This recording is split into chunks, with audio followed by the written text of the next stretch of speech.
એક હતા કાકા. કાકાનું નામ ખબર નથી, પણ આપણે એમને છજુ કાકા કહીશું.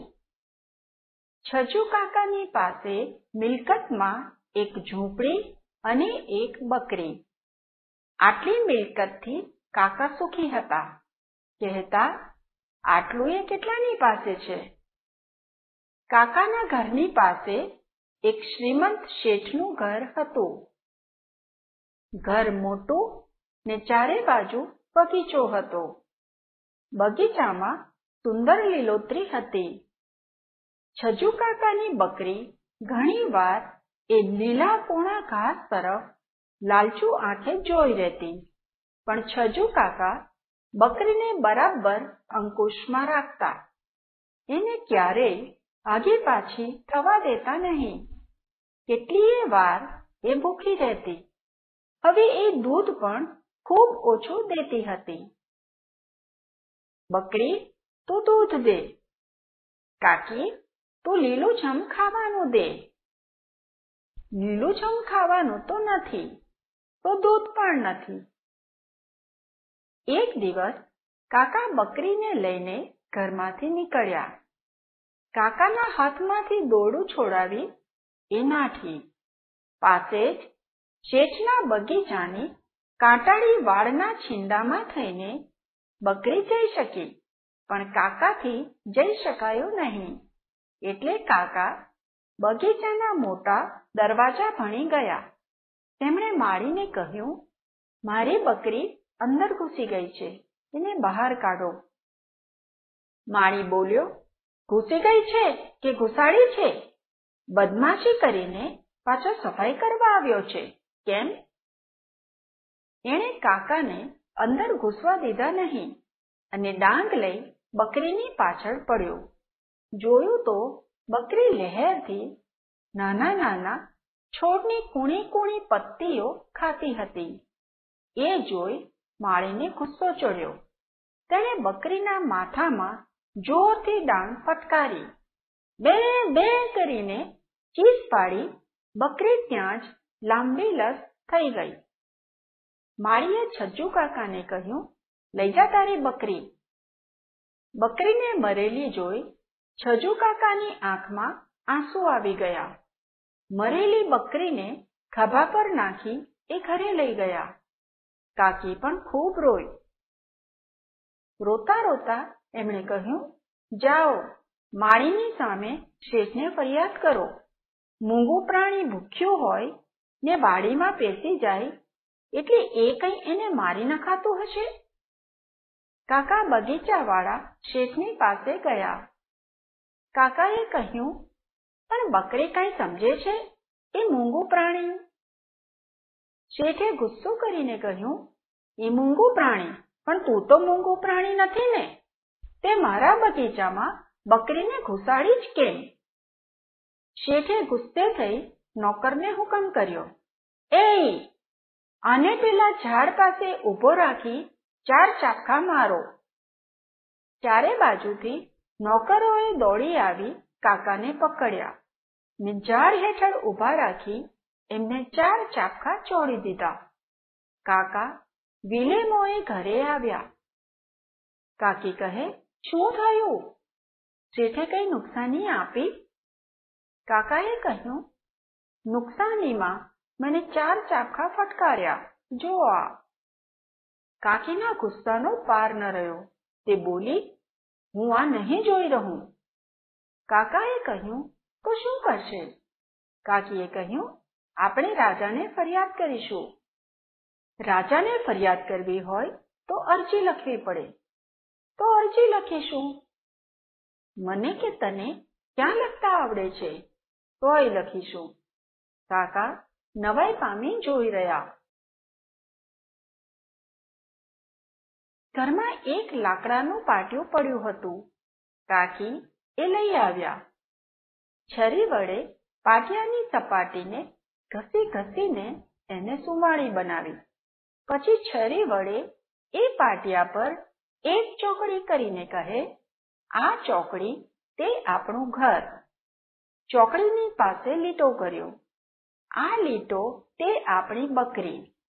પછી એક લાંબી લીટી કરી કહે, બકરી અહીં થઈને જાય છે. પછી મોટી ચોકડી, આ શેઠનો બગીચો. પછી નાનું ટપકું, આ વાળનું છીંડું છે. અહીં થઈને બકરી બગીચામાં બેઠી. પછી બે આડી લીટીઓ, અહીં બકરીના માથામાં લાઠી પડી અને બકરી મરી ગઈ. વાહ, કેવું સરસ લખાયું છે. રાજાને આ અરજી દેખાડી દેવાની. એની મેળે એ બધું સમજી જશે. અદ્દલ ઇન્સાફ કર્યા વિના એ નહીં રહે. અરજી તો ફક્કડ લખાઈ છે, પણ એમાં મને માર્યો એ કેમ લખ્યું નથી? એ તમે લખો. તમે મારા જેટલું ભણેલા તો છો. વાત તો ખરી. આમ કહી કાકાએ છરી વડે બગીચામાં એક મોટી ચોકડી કરી. આ શેઠનું ઘર. પછી મીંડું કરી કહે, અહીં શેઠિયો બેઠો છે. પછી બીજું મીંડું કરી, આ ઝાડ છે. અહીં મને ઊભો રાખ્યો છે. પછી મીંડા ઉપર 4 ઘસરકા કરી કહે, આ મને 4 ચાપકા માર્યા છે. બિલકુલ બરાબર. જેવી અરજી લખવી જોઈએ તેવી જ લખાય છે. હવે તમે આ લઈને રાજાના દરબારમાં જાઓ.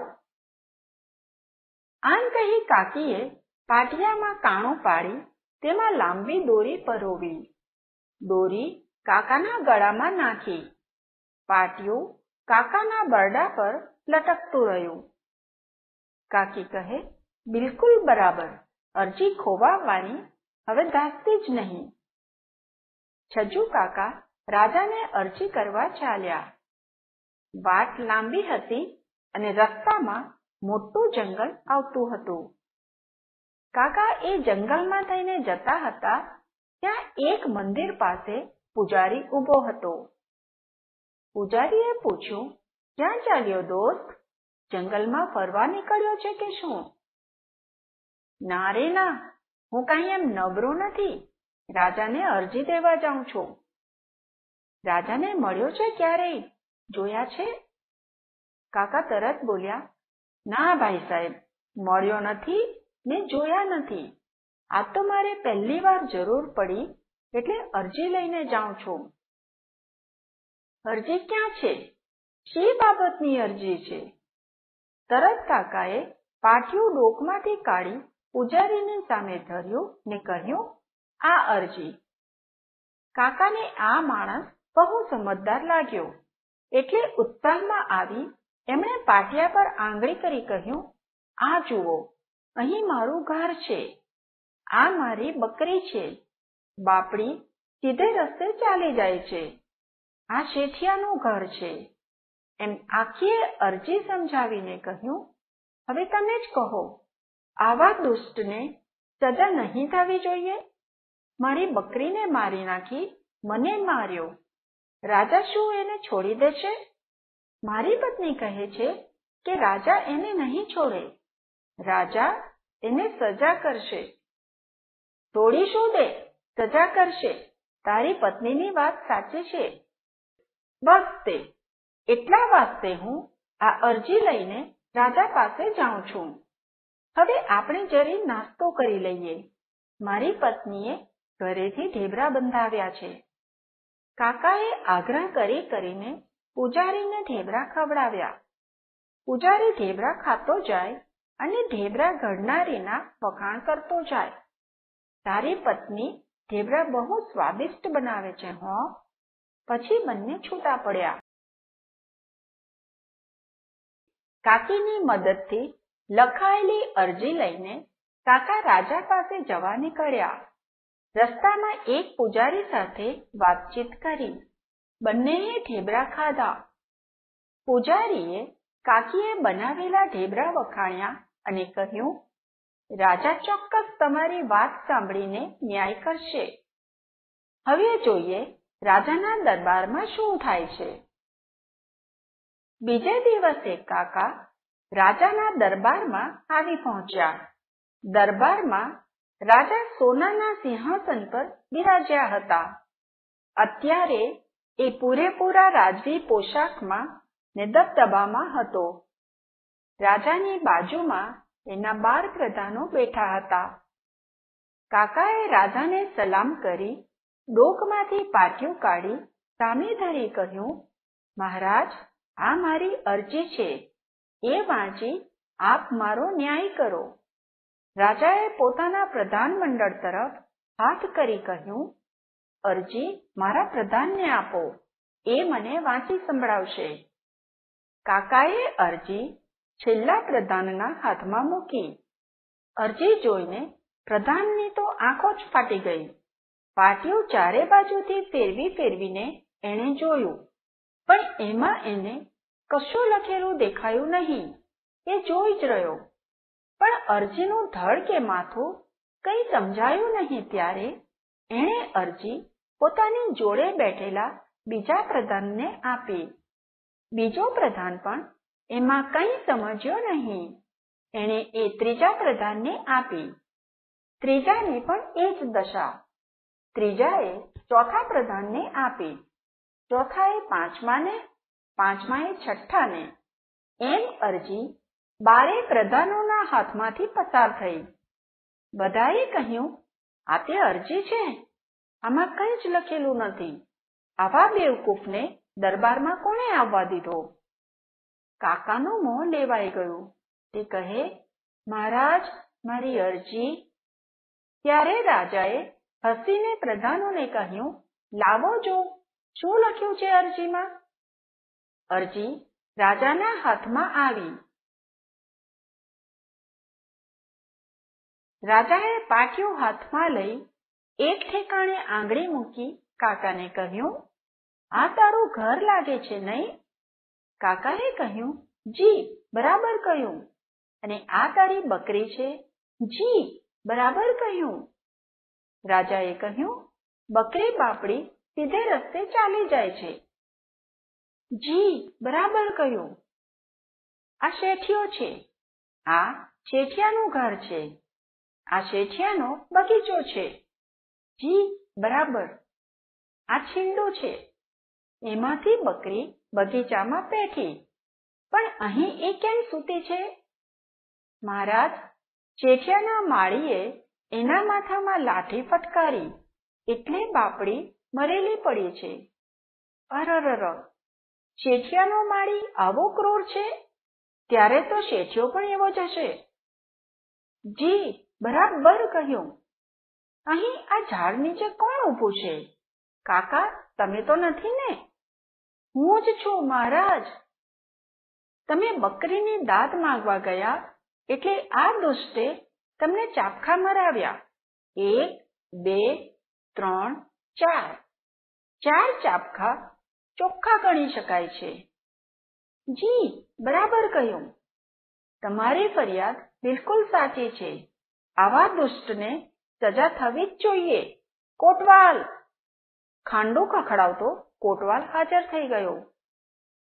બગીચાવાળા શેઠિયાને પકડીને કોટડીમાં પૂરી દો. એની મિલકતમાંથી 25 બકરીઓ અને 500 રૂપિયા છજુ કાકાને અપાવો. પૈસાના જોરે આવી રીતે કોઈ બીજાને હેરાન કરે એ નહીં ચલાવી લેવાય. છજુ કાકા ખુશ થઈ ગયા. હરખના આવેશમાં પ્રધાનોની સામે જોઈ એમનાથી બોલાઈ ગયું, આ 12 જણા છે દાઢીવાળા, પણ એમાં દિમાગવાળો એકેય નથી. આખા દરબારમાં દિમાગવાળો માત્ર એક જ માણસ છે, રાજા. રાજાને આ સાંભળી ખૂબ હસવું આવ્યું. એના પ્રધાનો પણ હસ્યા. રાજી થતા થતા કાકા ઘરે આવ્યા. ઘરે આવી કાકીને કહે, રાજા બહુ ડાયો, બહુ શાણો. મેં અરજી ધરી કે તરત વાંચીને એણે આપણો ન્યાય કર્યો. પણ એના પ્રધાનો સાવ અભણ. એકેય આપણી અરજી વાંચી શક્યો નહીં. કોઈને વાંચતા જ નથી આવડતું. આવા શાણા રાજાને તમે સલામ કરી હતી ને? કાકીએ પૂછ્યું. હા હા વળી, નીચા નમીને હાથ જોડ્યા હતા. પછી રાજાએ કંઈ કહેલું? કાકીએ પૂછ્યું. છજુ કાકા યાદ કરીને બોલ્યા, હા, એવું બોલેલા કે તારી પત્નીને કહેજે એ ઢેબરા બહુ સ્વાદિષ્ટ બનાવે છે. એના જેવા ઢેબરા અહીં રાજમહેલમાં પણ બનતા નથી.